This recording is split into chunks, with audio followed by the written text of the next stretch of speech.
நடனமாடி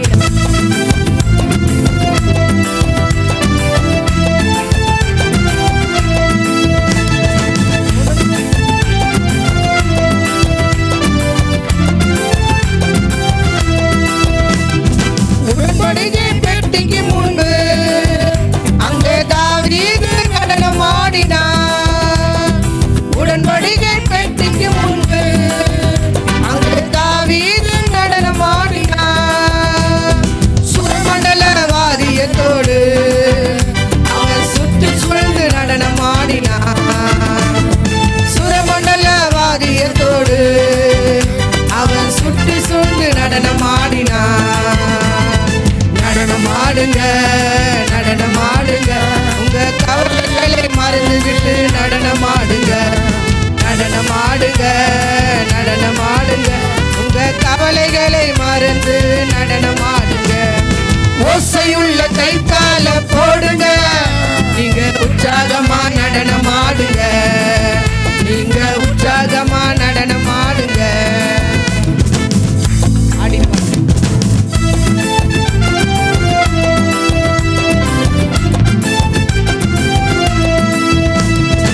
ஆடி பாடி துதிக்கும் போதே அசுத்தாவி ஓடுது பாரு. ஆடி பாடி துதிக்கும் போதே அசுத்தாவி ஓடுது பாரு. எக்காலங்கள் முழங்கிடும் போது எரிதோ கோட்டைகளும் நொறுங்குது தோடு. எக்காலங்கள் முழங்கிடும் போது எரிதோ கோட்டைகளும் நொறுங்குது தோடு. நடனமாடுங்க நடனமாடுங்க அந்த மிரியாமை போல நீங்க நடனமாடுங்க. நடனமாடுங்க நடனமாடுங்க அந்த மிரியாமை போல நீ நடனமாடுங்க. ஓசை உள்ள கைத்தால போடுங்க. நீங்க உற்சாகமா நடனமாடுங்க. நீங்க உற்சாகமா நடனமாடுங்க. ஆமென் ஆமென் சொல்லுங்களேன். எல்லாம் கை தட்டி கர்த்தரை ஸ்தோத்திரம் பண்ணுங்க. உண்மையாவே தாவீது அந்த பெட்டியை தூக்கின்னு வரும்போது சர்வசாதாரணம் இல்லை. அந்த பெட்டியை கையை வைத்தவன் செத்து போயிட்டான்.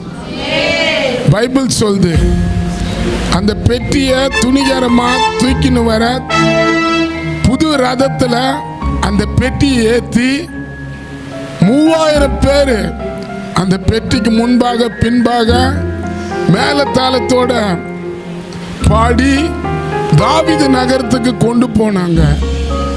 பைபிள் சொல்லுது துதி இல்லாதவங்க, ஜெபம் இல்லாதவங்க, பரிசுத்தம் இல்லாதவங்க, பயபக்தி இல்லாதவங்க அந்த பெட்டியில கையை வைக்கும் போது அந்த பெட்டியில இருந்த தேவன் அவனை அந்த பெட்டியை துணிகரமா கையை வைத்தவங்களை அடிக்கிறாரு. விளையாட்டு இல்லை. அந்த இடத்துல ஒரு ஆளு இறந்தே போயிடுறான். அந்த ஆராதனை அப்படியே நிப்பாட்டப்படுது. திருப்பி தாவீது எல்லார்கிட்டையும் சொல்றாரு, உங்களை பரிசுத்தப்படுத்தி கொள்ளுங்க, உங்களை பரிசுத்தப்படுத்தி கொள்ளுங்க. சவுல் ராஜா ஜனங்களை தான் இஷ்டத்துக்கு நடத்தினாரு. தாவீது ராஜா தேவனுடைய இஷ்டத்துக்கு ஒப்பு கொடுத்தாரு. நம்ம தாவீது ராஜாவை போல மாறணும். தாவீது ராஜா சவுல் நாட்கள்ல இருந்த சவுல் ராஜா இருந்த நாட்கள்ல தேவனை அந்த ஊழியக்காரங்க தேடவே இல்லையா. ஆனா தாவீது நாட்கள்ல நம்ம கூட முழு பலத்தை கொடுக்கணும். நம்ம மனசுல சொல்லும் எந்தெந்த வியாதியே வந்து ஆராதனை நேரத்துல தான் நம்மளை எதிர்த்து நிற்கும். அந்த அசுத்தாவி துரத்துங்க, பிசாசு வெளியே போ. அவன் முழு பலத்தோட தேவனுக்கு முன்பாக ஆடி பாடி கொண்டு போகும்போது அந்த தாவீது நகரமே அந்த நாள்ல ஆசீர்வதிக்கப்பட்டதான். இந்த காலையில கூட உங்களை கர்த்தர் ஆசீர்வதிக்க வந்திருக்கிறார். உங்க குடும்பத்தை கர்த்தர் ஆசீர்வதிக்க வந்திருக்கிறார். அந்த பெட்டி இயேசுதான். அன்னைக்கு அவங்க பெட்டியில வச்சாங்க, இன்னைக்கு உங்க இருதயத்துல இயேசு வைங்க வைங்க.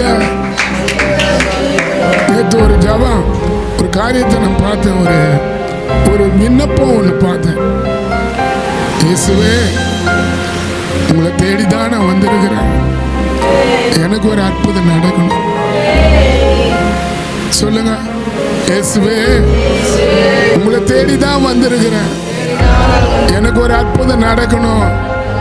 இயேசுவே உங்களை தேடி தான் அந்த ஆராதனைக்கு வந்திருக்கிறேன், எனக்கு ஒரு அற்புதம் நடக்கணும். உங்களை தேடிதான் இயேசுவே அந்த இடத்துக்கு வந்திருக்கிறேன், என்னை தொடணும், என்னோட பேசணும், எனக்கு ஒரு விடுதலை இந்த இடத்துல கிடைக்கணும். எந்தெந்த வியாதியோட நான் இணைந்து ஒவ்வொருத்தரையும் ஆண்டவராகிய இயேசு கிறிஸ்து நாமத்தினால நாங்கள் ஆசீர்வதிக்கிறோம். உங்களுக்கு தேவனுடைய நாமத்தினால உங்களை ஒவ்வொருத்தரையும் கர்த்தர் பலப்படுத்துவாராக. உண்மையாகவே இந்த கடைசி வாரத்தையும் கனப்படுத்தி வந்துக்கிறவங்களுக்கு ரெட்டிப்பான ஆசீர்வாதத்தை கர்த்தர் தருவாராக. ஹல்லேலூயா. ஏன்னு கேட்டால் ஒவ்வொரு ஞாயிற்றுக்கிழமை யாருடைய நாள் அது? கர்த்தருடைய நாள். எல்லா நாளும் எல்லாத்தையும் படைச்சிட்டு இந்த நாள் மட்டும் அவர் எப்படியா இருந்தாராம்? ஹல்லேலூயா. இந்த நாள் ஒழுந்திருந்ததுனால்தான் ஒழு நாள்னு சொல்லிட்டு அதை தொய்து கொள்கிறாங்க. அப்போ அந்த நாளை நம்ம மிஸ் பண்ணுவோமானா நம்மளுக்கு அந்தந்த நாளுக்கு ஒரு பாடு வச்சுருக்கிறாரு.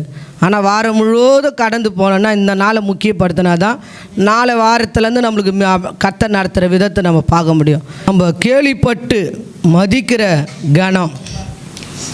மூணாவது, அறியாமை நிமித்தம் செய்த துக்கம். ஹல்லேலூயா.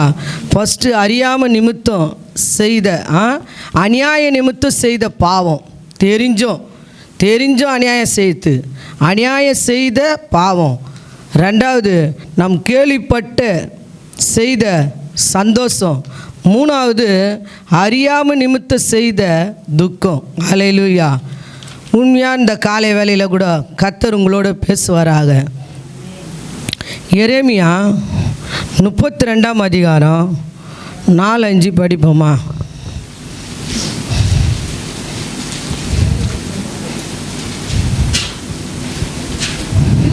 ராஜாவாகிய சிதேக்கியா கர்த்தருடைய கைக்கு போகாமல் பாபிலோன் ராஜாவின் கையில் நிச்சயமாக ஒப்பு கொடுக்கப்படுவான். அவன் வாயோட பேசும், அவன் கண்களை காணும். அவன் சிதேக்கியாவை பாபிலோனுக்கு கொண்டு போவான். நான் அவனை சந்திக்கும் மட்டும் அங்கே அவன் இருப்பான். ஹல்லேலூயா. 32ஆம் அதிகாரத்தில் எரேமியாவுக்கு கர்த்தர் ஒரு தீர்க்கதரிசன வார்த்தை கொடுக்கிறார். திருப்பி படிப்போமா? யூதாவின் ராஜாவாகிய சிதேக்கியா கல்தேயருடைய கைக்கும் தப்பி போகாமல் போல நீ அந்த நாட்டு ராஜாவுக்கு பேசுகிறார். நீங்கள் வேறு நாட்டில் நீ கைதியாக போகிறீங்க. அந்த நாட்டு அதிகாரி தலைவர் உன்னை கட்டின்னு போகிறாரு. நீங்கள் இந்த நாட்டுக்கு என்ன செய்யுங்க, ஓடாதீங்க. அவங்க கையில் போய் உங்களை ஒப்பு கொடுத்தீங்கன்னா அவர் கண்ணோட உன் கண்ணை வச்சு பார்ப்பாரு, அவர் வாயோட உன் வாயை வச்சு பார்ப்பாரு. உன்னை எந்த விதத்திலும் அவர் கொடுமைப்படுத்த மாட்டாருன்னு கர்த்தர் எரேமியாவோட தேவன் பேசுகிறாரு. இன்றைக்கி நிறைய பேரோட கர்த்தர் பேசியிருப்பார். எத்தனையோ ஆராதனைக்கு வந்திருப்பீங்க, ஆனாலும் என்ன செய்ய மாட்டோம், வெளியே நம்ம நடத்துகிற ஊழியரை மதிக்க மாட்டோம். ஆனால் வெளியே ஆள் யாருன்னா வந்தாலும் என்ன செய்வோம், அவர் மூலியமாக பற்றியா தேவன் என்கிட்ட பேசினார். இல்லவே இல்லை. வெளியால் ஒருத்தரை பார்க்குறது இல்லை, நடத்துகிற ஊழியரை வச்சு வேறு விதமாக பார்க்குற இந்த இடம் கிடையாது. ஹல்லேலூயா. இது ஒரு பலிபீடம். என்ன செய்கிறாரு, அந்த உடன்படிக்கை நேராக கையை நீட்டும் போது அடிக்கப்படுறார். அதே பெட்டி ஓபத்து ஏதோம் வீட்டில் எடுத்து போய் வைக்கும்போது 3 மாதம் அந்த இடம் ஆசீர்வதிப்பட்டுச்சா. ஹல்லேலூயா. அப்போ எல்லாத்துக்கும் எல்லாமா இருக்கிற தெய்வம் தான் இந்த காலை வேளைங்க வந்திருக்கிறார். யார் யார் விசுவாசிக்கிறீங்க? யார் யார் நம்புறீங்க? அப்படிப்பட்ட தெய்வம் எல்லாரும் எப்படிப்பட்டவங்களா இருந்தாலும் இங்கே வந்து நின்றுட்டாங்கன்னா அவங்கள அப்படியே மறைச்சி தேவன் வெளிப்படுறவர். ஹல்லேலூயா. அப்போ உண்மையாகவே இந்த நாள் எத்தனை தீர்க்கதரிசன வார்த்தைகளை கடவுள் உங்களோடு இடைப்பட்டு இருப்பார், உங்களோட பேசியிருப்பார். கர்த்தர் உங்களோட சின்ன ஊழியரோ பெரிய ஊழியரோ, உங்களுக்கு கொடுக்கப்பட்ட ஊழியரோ இல்லை வெளியிலேருந்து வந்த ஊழியரோ உங்களோட பேசியிருப்பானா கண்டிப்பாக அசட்டை பண்ணாதீங்க. ஏன்னு கேட்டால் இந்த மனுஷனோட அந்த ஊர் ஊழியர் இருந்துங்கன்னு தீர்க்கதரிசி அனுப்பி கர்த்தர் பேசிக்கினே இருக்கிறாரு. இப்படி ராஜா இப்படி வரப்போகிறாங்க, இந்த நாடு எரிய போகுது, ஆண்டவருடைய கோயிலெல்லாம் தீ வைக்க போகிறாங்க, நம்ம நாட்டு ஜனத்தெல்லாம் கைது பண்ணின்னு போகிறாங்க, இதுக்கு நீங்கள் எச்சரிக்கை ஆகிடுங்க அப்படி சொல்லும்போது இதே வார்த்தை ஒரு இடத்துல ஒருத்தர் பிரசங்கம் பண்ணுறார். யார் அவர்? யோனா பிரசங்கம் பண்ணுறார். வேறு நாட்டுக்கு போய் அவரை கேட்டாரா இல்லையா? அந்த நாட்டில் ராஜா கேட்டாரா இல்லையா? 40 நாளுக்குள்ளே உங்கள் தேசம் என்ன செய்ய போகுது? அழிய போகுது. 40 நாளுக்குள்ளே எல்லாருமே ஒன்றுமே இல்லாத ஆக போகிறீங்க அப்படின்னு சொன்னோடனே அந்த நாட்டில் இருக்கிற ராஜா என்ன பண்ணார்? உபவாசம் போட்டு அவரோட ட்ரெஸ்ஸை கிழிச்சு போட்டு கோணி எடுத்து கட்டிக்கின்னு சாம்பலை மேலே போட்டுக்கின்னு அர்ப்பணிச்சார். அந்த நாடு காப்பாற்றப்பட்டா இல்லையா? அப்போ அதேமாரி தானே எரேமியா இருந்த நாடு கூட காப்பாற்றப்படணும். எரேமியா இந்த நாடு என்ன ஆச்சு? காப்பாற்றப்படலை. ஏன்? காதாட வந்து வசனத்தை மதிக்கலை. தேவன் பேசுகிறாரு, நேருக்கு பேசுகிறாரு. நீ இந்த காரியத்தில் அடிக்டாக இருக்கிறப்பா, இந்த காரியத்தில் நீ இப்படி இருக்கிற அப்படி நேராக பேசுகிறாரு. ஆனாலும் என்ன செய்ய முடியல? அந்த தேவ மனுஷனை மதிக்காத அந்த தேவ மனுஷனுடைய பேப்பரை எரிக்கிறாங்க, 2வது அடிக்கிறாங்க, 3வது கட்டுறாங்க, 4வது கந்தத்தில் போடுறாங்க. அவரை என்னென்ன கொடுமைப்படுத்த முடியுமோ. இனி நம்ம பல பேர் என்ன செய்ய முடியாது? கவுர் வச்சு கட்ட முடியாது, கந்தத்தில் தூக்கி போட முடியாது. சொல்லால் என்ன செய்யலாம்? சொல்லால் அடிக்கலாம். என்ன வார்த்தை இன்னைக்கெலாம் பேசுனார், பிரசங்கமாக பண்ணார். பிரசங்கம் பண்ண மாதிரியே எனக்கு தெரியலையே. சில நேரத்தில் முறுமுறுத்தலாம். இதெல்லாம் யார் கேட்டுனுக்கிறது? கர்த்தர் கேட்டுனுக்கிறார். இந்த பாவத்தை நம்ம தெரிஞ்சு என்ன செய்யக்கூடாது? உண்மையாக செய்யக்கூடாது. இப்போ நாங்களாம் அந்த நாள்லேருந்தே பிரசங்கத்தை கேட்குறோம் தான், ஆனாலும் என்ன செய்ய மாட்டோம்? கர்த்தர் இன்னைக்கு பலிபீடத்துலேருந்து என்ன பேசுவார்? வேலைக்கிழமை உபவாசம், வெள்ளிக்கிழமை உபவாசம், சனிக்கிழமை உபவாசம் போட்டுன்னு வந்து அந்த ஊழியர் பெஸ்ட்டாக இருந்தார், இந்த ஊழியர் பெஸ்ட்டான்னு. இது நம்மளோட வேலை இல்லை. இன்றைக்கினா கர்த்தர் பேசினார். ஹல்லேலூயா. அப்போ நம்ம ஊழியக்காரங்களை என்ன செய்யணும்? மதிக்க கற்றுக்கணும். ஹல்லேலூயா. அப்போ அந்த இடத்துல இந்த ராஜா என்ன செய்யலைன்னா மதிக்கலை. அதை யோனா பிரசங்கம் பண்ண இடத்துல இந்த ராஜா மதித்தார். அந்த நாடு காப்பாற்றப்பட்டுச்சு. இந்த இடத்துல எரேமியா இருந்த நாளில் அதே எரேமியா 36ஆம் அதிகாரம் 27 வசனம் 28 படிங்களா?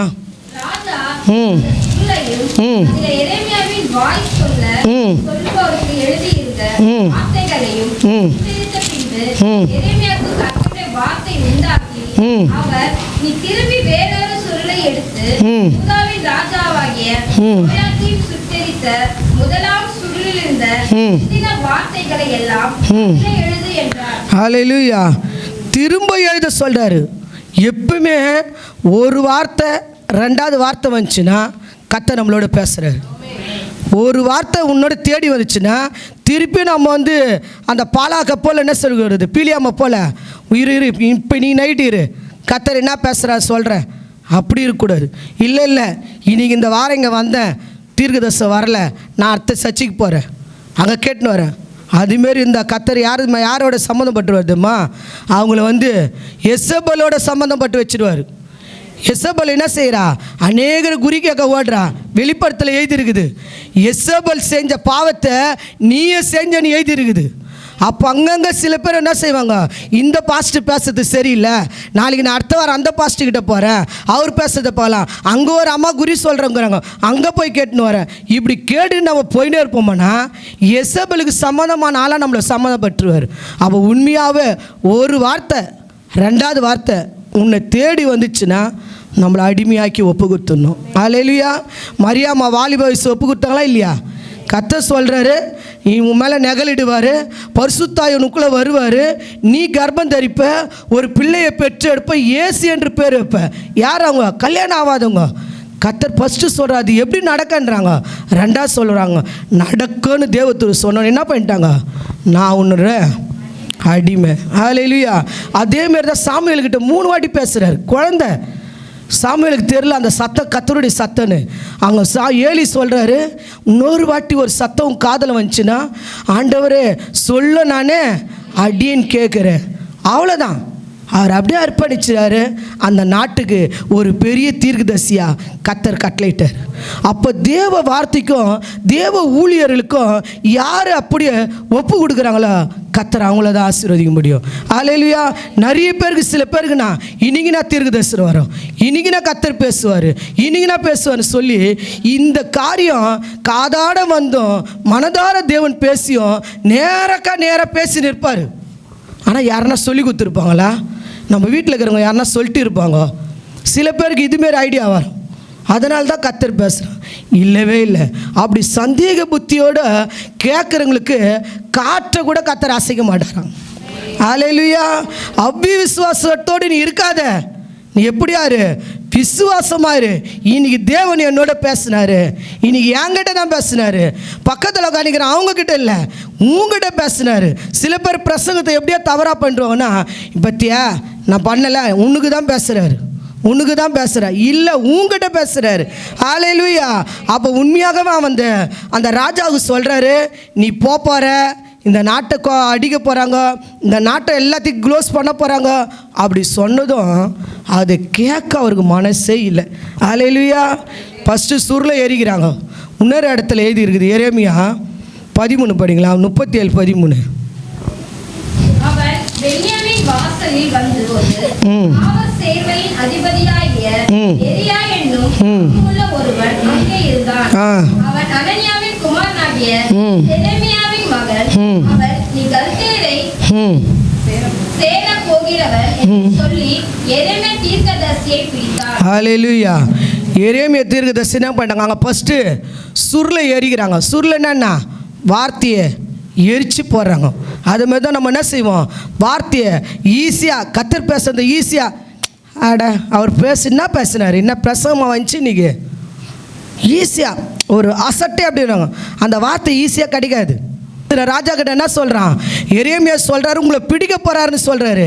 அவன் என்னன்றான், ராஜா இவன் சொல்கிறது பொய் ராஜா, உங்களை பிடிக்க மாட்டாங்க, இந்த நாட்டில் தான் நீங்கள் இருப்பீங்க, இங்கே நீங்கள் தான் ஆளுகை செய்வீங்க, வெளி ராஜாலாம் வந்து ஆளுகை செய்ய மாட்டாங்கன்னு போய் தீர்க்கதரிசனம் சொல்கிறான்.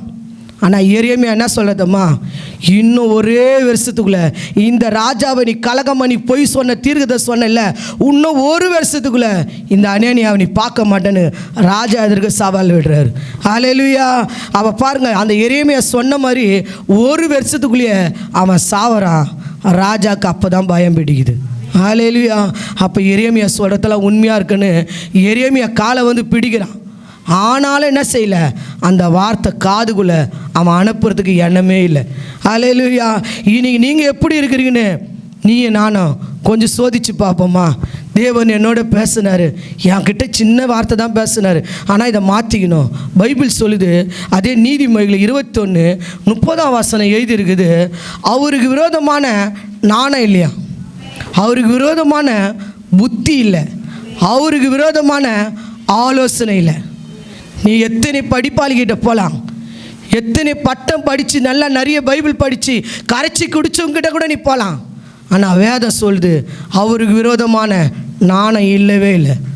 தேவன் படித்தவங்களோ படிக்காதவங்களோ அவர் யூஸ் பண்ண ஒருத்தரை கையில் அவர் எடுத்துட்டாருன்னா யாரை கொண்டு எப்படிப்பட்ட காரியம் செய்ய முடியும்? அப்போ உண்மையாக இது ஒரு ஜப குறிப்பாக கூட நீங்கள் பண்ணலாம்.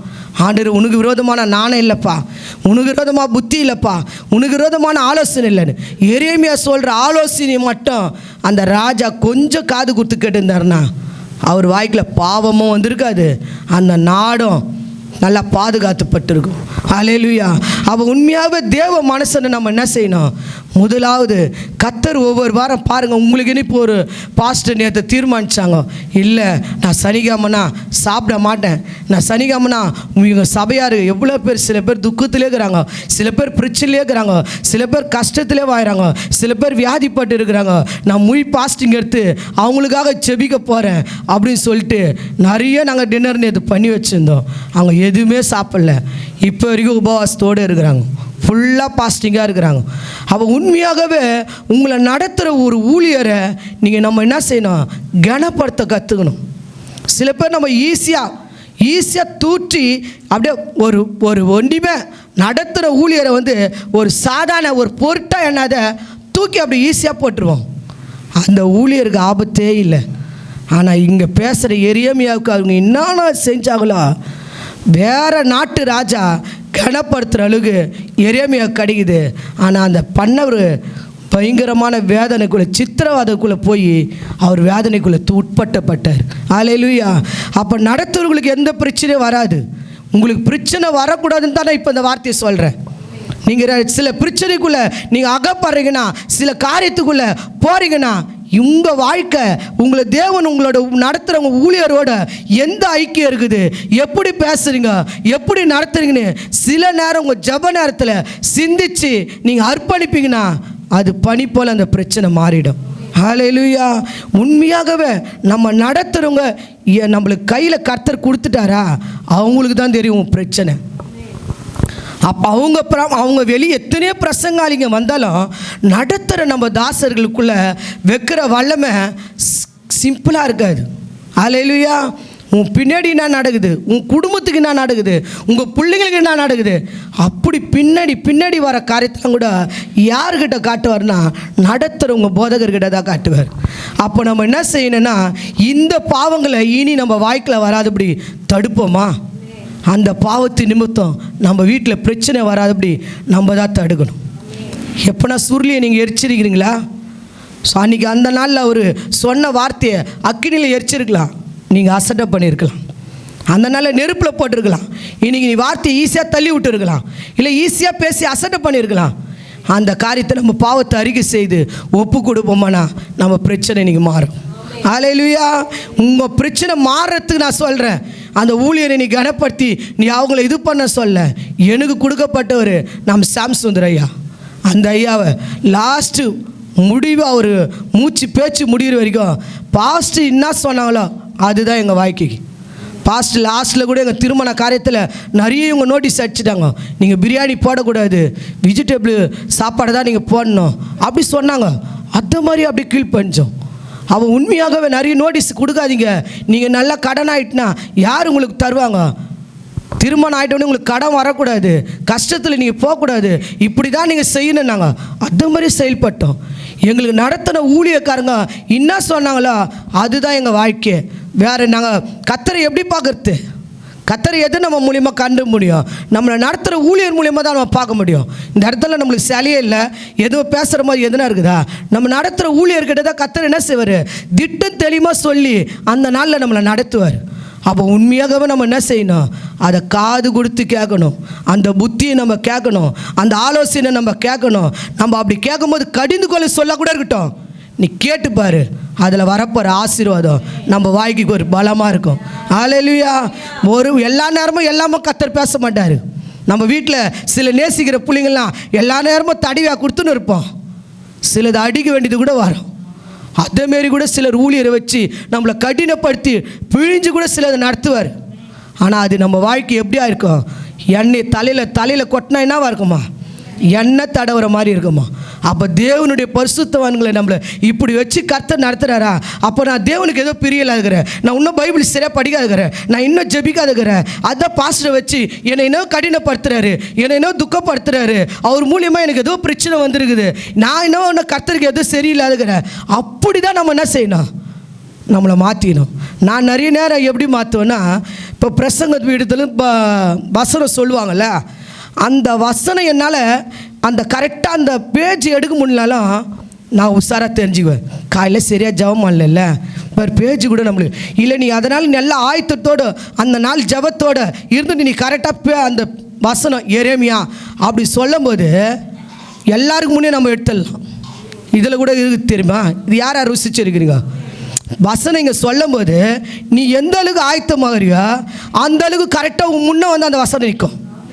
அதே நீ அசட்டியா நீ ஒரு மாதிரியா அன்றைக்கி இருந்துட்டு அன்றைக்கி சாதா ஒரு ஜபத்தில் கூட உட்காந்து பாரு, நீ தேடின்னு கிடப்ப, தேடி என்ன செய்ய மாட்டேன், காணாதப்படும். அதுமாரி வசனங்குது. அப்போ நம்மளுக்கு உண்மையாகவே இதெல்லாம் நம்ம ருசிக்க கற்றுக்கணும். நான் நிறைய நேரம் அதை ருசிச்சிருக்கிறேன். ஐயோ நான் இப்போ இன்றைக்கி சரியாக ஜபிக்கலை, வசனமே என்னால் எடுக்க முடியலையே, நம்ம எடுத்த வசனமாக தான் இருக்கும், ஆனால் நம்ம அன்றைக்கி எடுக்க முடியாது. அப்போ காரணம் என்ன, அந்த நாளில் நம்மளோட தொடர்பு ஏதோ கட்டாயிருக்குது. அதை நான் நிறைய நேரம் உணர்ந்துருக்கிறேன். அப்போ ஒரு தேவ பிள்ளைங்க என்ன செய்யணும், சில சின்ன சின்ன காரியம் நம்ம வாழ்க்கையில் வர சிச்சையெல்லாம், நம்ம வாழ்க்கையில் வர பிரச்சனைலாம் பிரச்சனையே பார்க்கக்கூடாது.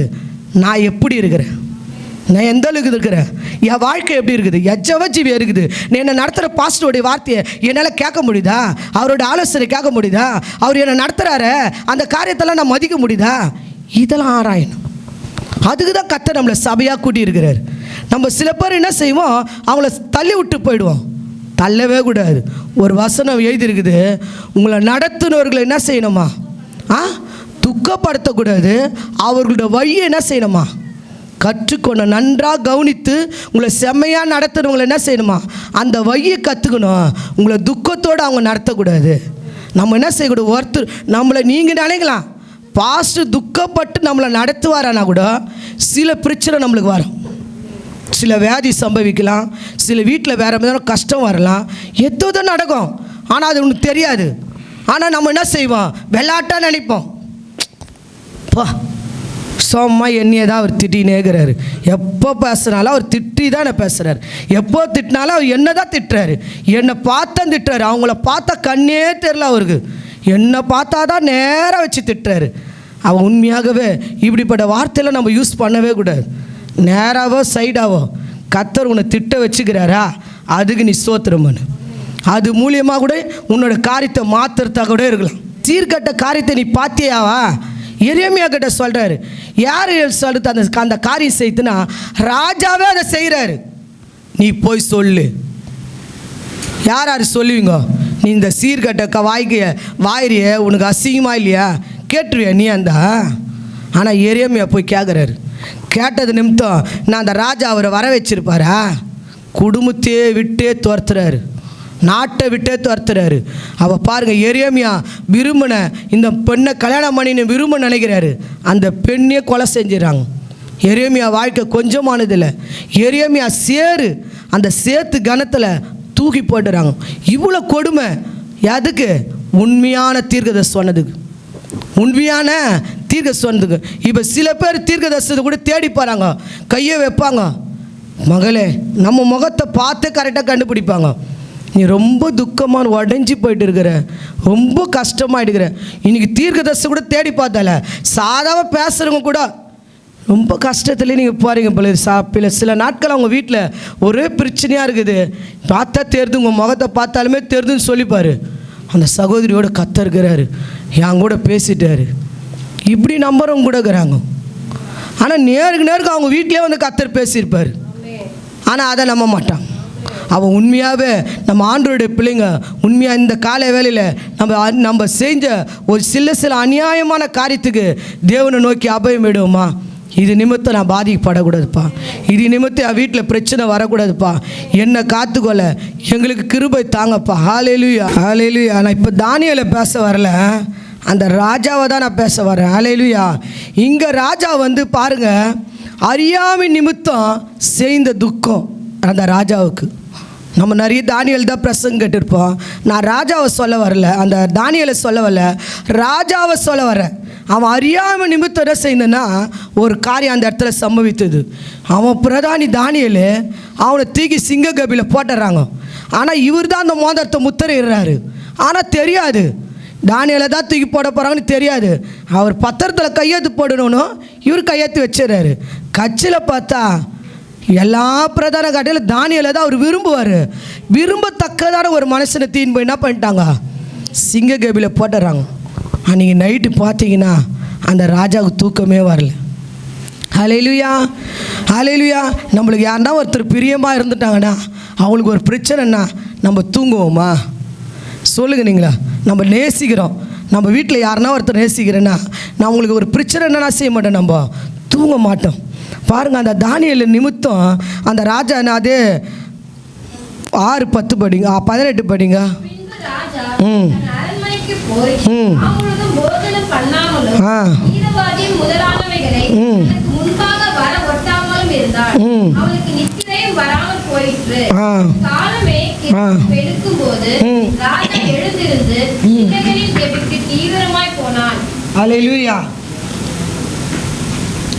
அவர் ராஜா, அவர் எந்த பிரதானிகளுக்கு எது நன்றான்னா நீங்களே சொல்லுங்க, யாருக்கு எது நன்றானே? இப்போ சிங்க கபியில் போகிறதுக்கு இவரே முத்திரப்பட்டார்.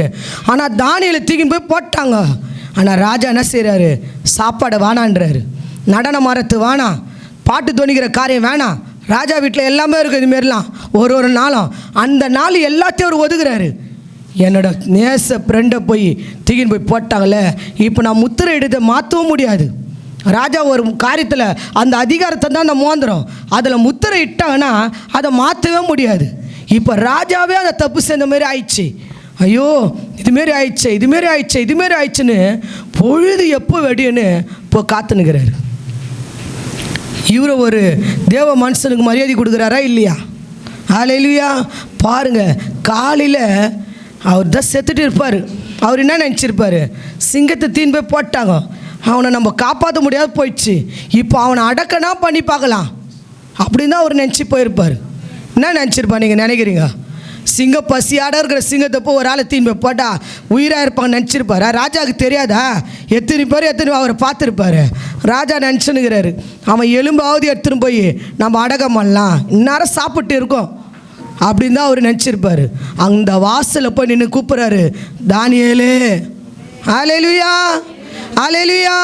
பாருங்க, அந்த முன்னால் பார்த்த ராஜாவும் இப்போ பார்க்குற ராஜா எப்படிப்பட்ட ராஜான்னு பாருங்க. அவன் உண்மையாகவே அவர் என்ன செய்கிறாரு? மதிக்கிறாரு. ஒரு தேவ மனுஷன் சொல்லி மதிக்கிறாரு. அந்த தேவ மனுஷனை அவர் மதிச்சதுனால அந்த ராஜாவை கர்த்தர் கனப்படுத்துறாரு. ஹல்லேலூயா. அந்த நாட்டுக்கு வர பெரிய பிரச்சனை தானியேல் மேலே தானியேல் மூலியமாக நிறுத்துறாரு. தானியேலுக்கு நஷ்டம் வராத காப்பாற்றுறது எல்லா பிரதானிகள் கிடையாது, தானியேல் தான்.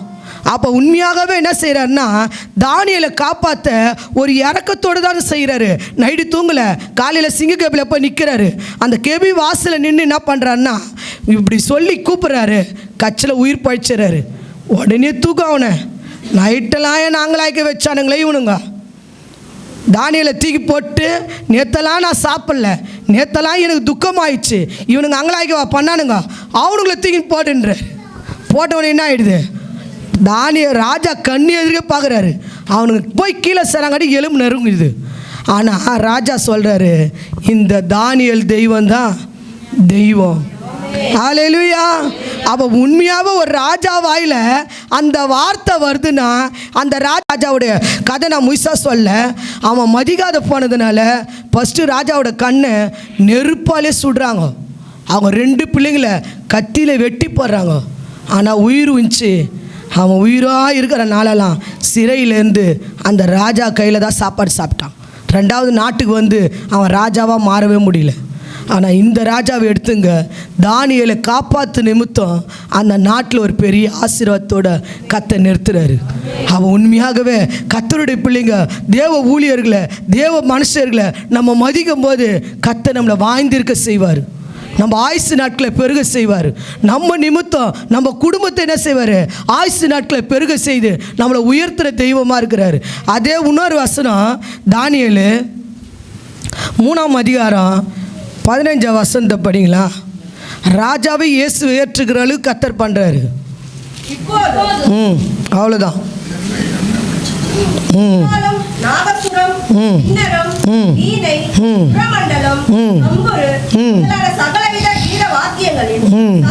நீங்கள் கேட்கும்போது தாழ விழுந்து நான் பண்ணி வைத்த சிலையை பணிந்து கொள்ள ஆயத்தமாய் இருந்தால் நல்லது, பணிந்து கொள்ளாது இருந்தாராகில் அந்நேரமே எரிகிற அக்னி சூளையின் நடுவிலே போடப்படுவீர்கள். நான் 18 படிக்கிறேன்.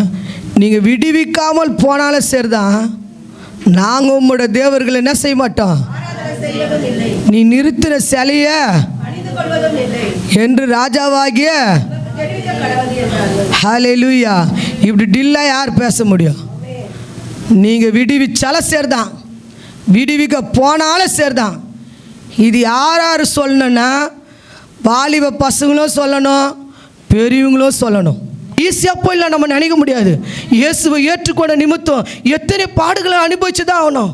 ஆனால் ஒரு நாளும் மறுதளிக்காது நிற்கிறதா மனுஷனுக்கு பைபிள் சொல்லுது. இந்த மனுஷனுக்கு முன்பாக மறுதளிக்காதவன் தான் பிதாவுக்கு முன்பாக நான் ஒரு நாளும் உன்னை என்ன செய்ய மாட்டேன், மறுதளிக்கவே மாட்டேன். ஒரு கல்யாணத்துக்கோசம் நீ இயேசுவை மறுதளிச்சிருப்பா, ஒரு சின்ன ஒரு அற்புதமாக உங்கள் வீட்டில் நடக்கிறதுக்கோசம் நீ இயேசுவை மறுதளிப்பா, ஒரு நாள் அங்கே போய் நிற்கும் போது இயேசு நம்மளையும் மறுதளிப்பார். உன்னை ஏன் உன் ஊரில் ஒரு ஆளா, வம்சத்தை ஒரு ஆளா உன்னை ஏன் தெரிஞ்சார், உன்னை யார் ரசித்தார், உன் ஊரில் எவ்வளோ பேர் இருக்கிறாங்களே, ஏன் உன்னை மட்டும் ரசித்தார்? காரணம் நீ இயேசுவை சாத்தாக் மேஷாக் ஆபக்கு போல நீ காட்டினதான் இது பண்ணார். அப்போ தேவ பிள்ளைங்க என்ன செய்யணும்? மதிக்க கற்றுக்கணும். கடவுள் எப்படிப்பட்ட தெய்வம், நம்ம ஊழியர்களை நடத்துகிறாங்களே எப்படிப்பட்ட தெய்வம்னு மதிக்க நீங்கள் கற்றுக்கணும். இன்றைக்கி உண்மையாக ஆண்டவராக இயேசு கிறிஸ்துவை நீங்கள் ஒவ்வொருத்தரும் அறிஞ்சிருப்பீங்கன்னா உங்கள் வாழ்க்கையில் இயேசுவை காட்டுங்க. உங்கள் வீட்டில் காட்டுங்க. முதலாவது உங்கள் வீட்டில் இயேசுவை காட்டுங்க. ரெண்டாவது நம்ம ஊருக்கு காட்டுவோம். நம்ம ஊர் ஜனம் அத்தனை பேர் சொந்த பந்தம் யாராக இருக்கிறாங்க அவங்களுக்கெல்லாம் இயேசுவை காட்டுங்க.